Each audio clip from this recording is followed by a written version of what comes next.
اور پہلا جو درس قرآن ہے وہ ایک سوال ہے ہر انگریزی مہینے کے تیسرے سوموار کو ہوا. ہر انگریزی مہینے کا تیسرا سوموار ہوا مغرب سے عشاء تک. پہلا جو درس ہے وہ 20 دسمبر کو اس مہینے کی 20 تاریخ کو ہوگا اور وہ جو درس ہے وہ اللہ تعالیٰ اللہ پاک توفیق دے تو میں دیا جو آپ اس میں تشریف لائیں تو بہت اچھی بات ہے. قرآن کریم کو سمجھنے سمجھانے کا ایک سلسلہ جو ہے وہ ہونا چاہیے. آج میں آپ کو ایک دو باتیں شہزادی کو سنا دیتا ہوں. ایک بات تو ذرا ہلکی پھلکی ہے اس میں ایک میسج ہے. شہزادی رحمۃ اللہ تعالیٰ ہے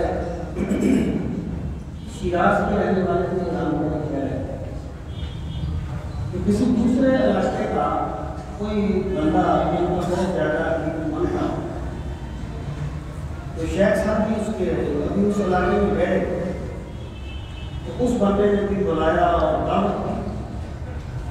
اور ظاہر ہے شیخ صاحب بھی جیسا بندہ مہمان ہو میزبان کو اپنی طرف سے کمی نہیں چھوڑے گا نا.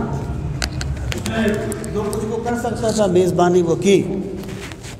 تو شیخ سادی جب وہ کھانا کھا رہے تھے تو فرمانے لگے ہائے دعوت شیراز. اس نے کہا پتہ نہیں کوئی کمی رہ گئی ہے مجھ میں, یہ کیوں مطلب دعوت شیراز کو یاد کر رہے ہیں. تو پھر کوئی وقت گزرا, پھر دوبارہ شیخ سادی گئے اس علاقے میں, پھر اس نے دعوت کی. تو پھر شیخ سادی نے کھانا کھاتے ہوئے کہا ہائے دعوت شیراز. اس نے کہا بھئی پتہ نہیں کیا کمی رہ گئی ہے مجھ میں. خیر وقت گزرتا گیا تو وہ بندہ ایران میں آ گیا اور شیخ سادی کا مہمان بن گیا. اب شیخ سادی کے گھر میں جو پکا ہوا تھا, دال تھی, سبزی تھی, گوشت تھا, جو کچھ بھی تھا وہ لا کے سامنے رکھ دیا. اب اس نے کہا حضرت وہ دعوت شیراز کدھر ہے جس کا آپ ذکر کیا کرتے تھے کہ ہائے دعوت شیراز, وہ دعوت شیراز کیا ہے؟ تو فرمانے لگے کہ جو کچھ پکا ہوا ہو ہم اسے مہمان کے سامنے رکھ دیتے ہیں اور اسے ہی ہم دعوت شیراز کہتے ہیں. حقیقت یہ ہے کہ یہ جتنے بھی تکلفات ہم میں آ گئے نا, اس میں جانے والا بھی سوچتا ہے اور مہمان بھی سوچتا ہے اور میزبان بھی سوچتا ہے. اگر ان تکلفات کو ہم منیمائز کرتے جائیں تو ہماری زندگی کی بہت سی مشکلات جو ہیں یہ اپنے آپ کو ختم ہو سکتی ہیں. تو بہرحال یہ ان کا مجھے یاد ہے, میں ایک جگہ پر گیا تو میری اس سے پہلی ملاقات تھی اور بڑے ہمارے یعنی کوئی بہت سے حوالوں سے اختلافات بھی تھے. میری پہلی ملاقات تھی تو مجھے کہا کہ کھانا کھائیں گے آپ؟ ظاہر ہے میں نے کہا جی نہیں سر میں تو ویسے ہی آیا ہوں, یہ کام تھا اس سلسلے میں بات کرنی تھی آپ. کہنے لگے نہیں کوئی ایسی بات نہیں ہے, لوبیا پکا ہوا ہے بس 2 روٹیاں لگا لیتے ہیں آپ کھا لیں. میں نے کہا ٹھیک ہے. نہیں اس نے اتنی بے تکلفی میں کہا. میں نے کہا ٹھیک ہے. تو اس میں بہرحال ایک کافی آسانی ہوتی ہے کہ بندہ تکلفات سے حتی الامکان بچے. باقی آپ کہیں گے کہ مہمان نوازی سنت ہے, واقعی سنت ہے, لیکن جس بندے کو نماز کا فرض تو یاد نہیں ہے, مہمان نوازی کی سنت ضرور یاد ہے, اسے ذرا اس پہ غور کرنا چاہیے اس کا سبب کیا ہے.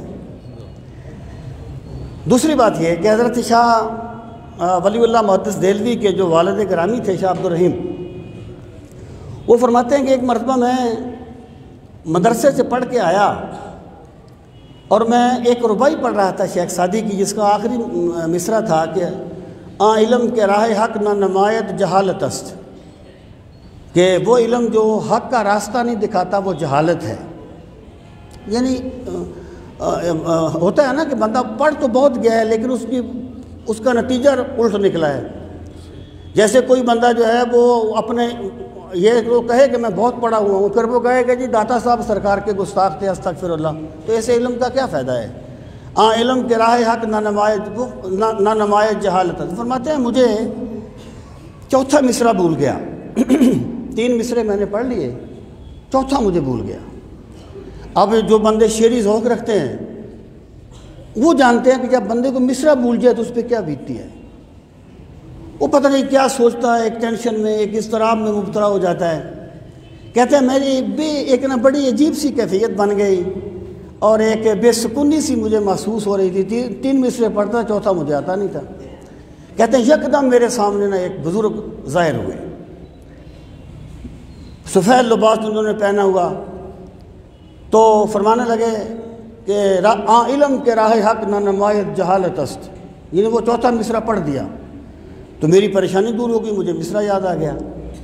تو کہتے ہیں میں نے انہیں کہا کہ پان رکھتے ہو؟